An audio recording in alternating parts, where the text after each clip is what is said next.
Creative Magic Club.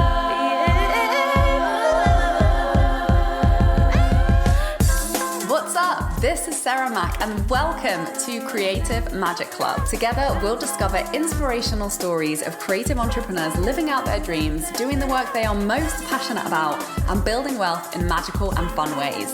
While building a six-figure income as a writer and coach, helping other women to launch their dream businesses, I've connected with so many incredible people and seen it proven again and again that you can thrive financially doing whatever it is you are passionate about. I'm here to share life-changing strategies for mindset, making money, and reaching more people with your work in a business and life filled with creativity, freedom, and fun.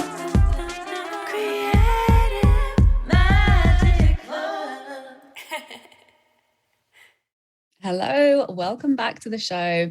I have a really juicy topic for this week's episode, and I'm going to dive into my relationship with desire and how that has led me to make all of my life and business dreams come true, which I think is actually the most important topic in the whole wide world, because our desire is always leading us to what is meant for us, what is best for us, and most importantly, what is the most fun for us. So I'm going to share a few pivotal moments in my transformational journey and relationship with my own desire, in the hopes and intention that this will ignite your connection to your desire. And so pay attention to your intuition, see what comes up for you around this conversation, pay attention to your body, which is where our desire lives.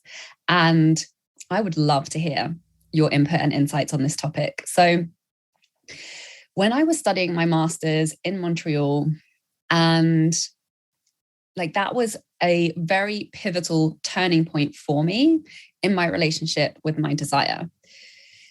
And I'll tell you why. I studied my master's purely on an intuitive whim because my desire was to stay in Canada for longer. And I knew that it was required of me to have another visa, and my visa that I was previously on, my working visa, was expiring. So it was just an idea that popped into my head. It wasn't because I wanted to do a master's. Anyway, it was very synchronistic, and I was offered a fully funded place at Concordia University in Montreal to study film studies, I was working in film at the time, a subject I'm really passionate about, was really excited to dive into, had no real goals for this master's other than to just enjoy myself and stay in Canada, which is what it gave me. But it gave me so many other things as well, one of which was just an incredible amount of time freedom. So I had been set up, obviously, to take courses during the winter, and I'd never really experienced this in my educational history before, where I had absolute free reign to pick and focus and study whatever I was the most excited by. And this question just kind of blew my mind because I'd never actually been asked that before. What do you want to focus your time and energy on? You can literally pick anything you want. And that was a really profound breakthrough moment for me, because I actually started to ask myself that question where maybe I hadn't given it that much space before, which was what do I actually want? And really putting some time and thought into answering that question. And most importantly, I had the space to really listen to the answers that were coming from inside of me, because they weren't going to come from anywhere else. I couldn't ask anybody else, what am I most interested in studying and doing research on right now? Nobody else was going to be able to answer that for me. So I started asking, what do I want, more consistently? And I started listening more deeply.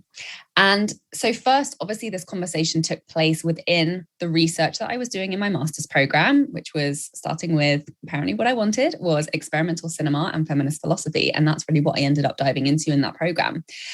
But then that question started to unravel into all other areas of my life.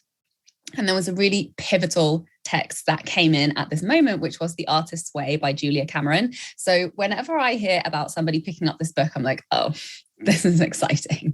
Your world is about to blow wide open in your connection to your desires and your capacity and skill to actually take action on that and to start to live out and experience more of what you desire in life.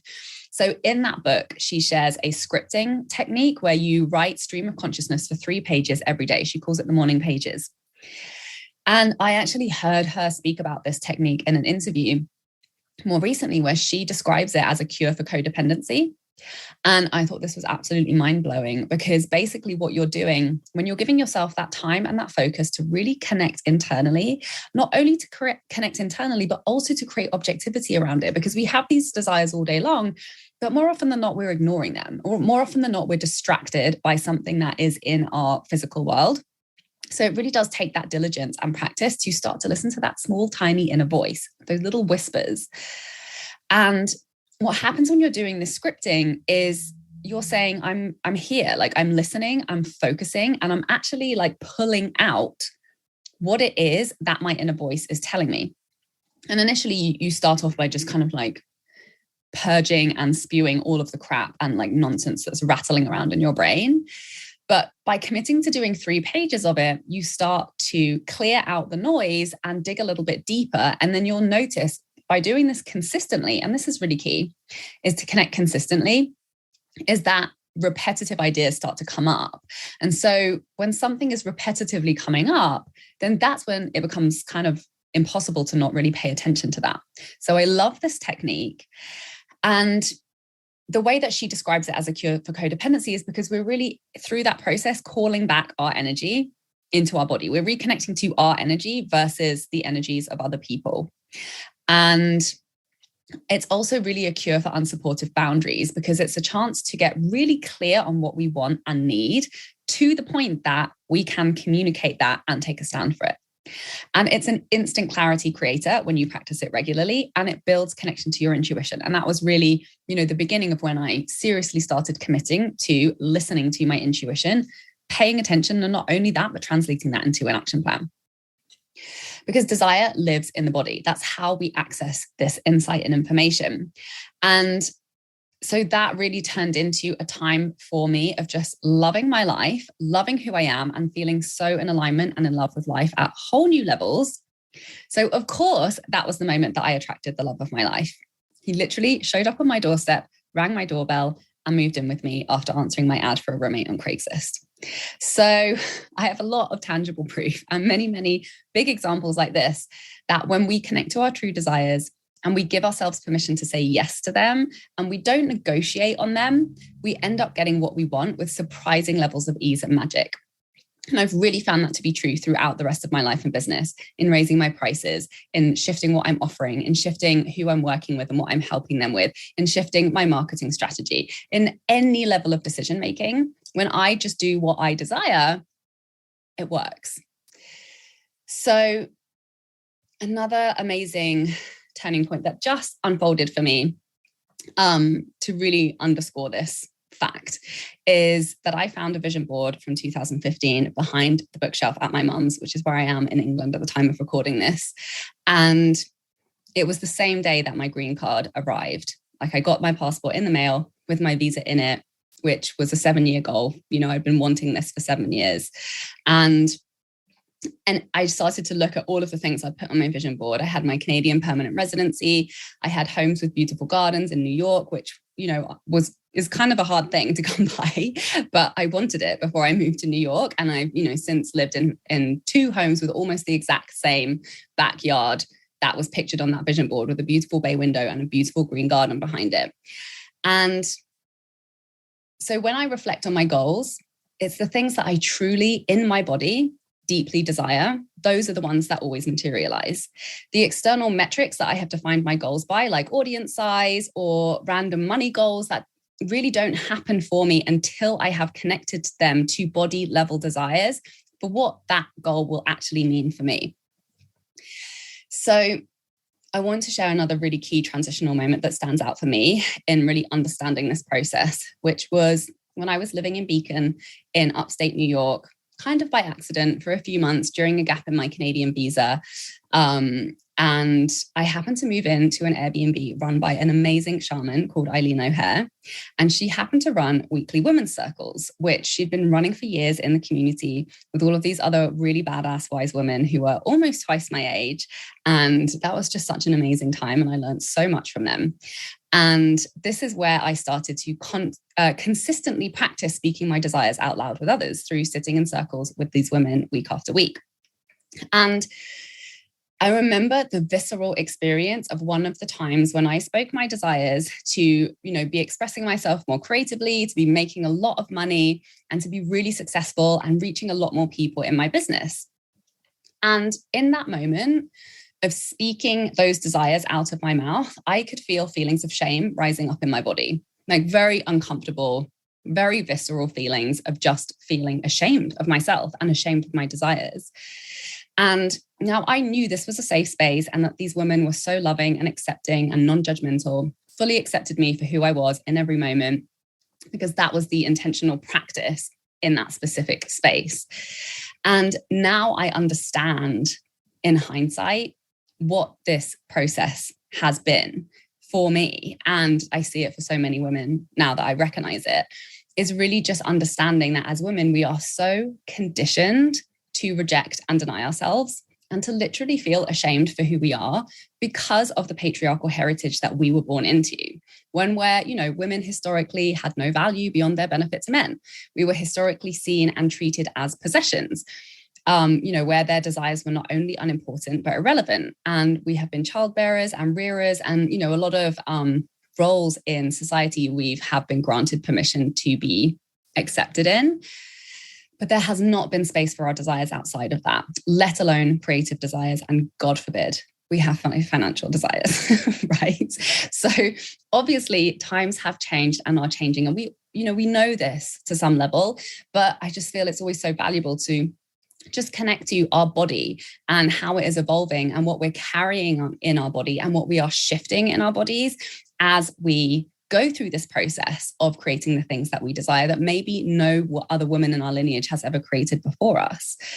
So these programs run deep in our emotional and mental conditioning. And as I have seen for myself in this process of shifting through it to be able to create what I want in my life, it's been a reoccurring theme. So